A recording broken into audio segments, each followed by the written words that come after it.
భయ్యా విజయ్ దేవరకొండ ట్రైలర్ చూసాను భయ్యా కింగ్డమ్.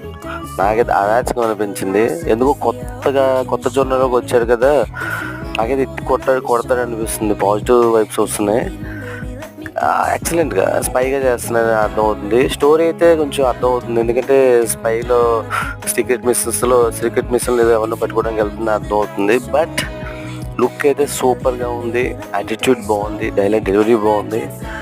ఎందుకో ఈసారి వెంకటేశ్వర స్వామి పక్కనే నిలబడి స్టార్డమ్ అందిస్తాడని నాకు అనిపిస్తుంది. సో ఫ్యాన్స్కి మంచి ఫుల్ మీల్స్ పెట్టే అవకాశం ఉంది, పక్కగా పెడతాడు. ఎందుకంటే విజయ్ దేవరకొండకి ఏమైనా హిట్ వచ్చిందా ఆయన మాట నిజం అవుతుంది, ఎక్కడో వెళ్ళి కూర్చుంటాడు, అది మాత్రం పక్కా నేనైతే గ్యారంటీ ఇస్తున్నాను.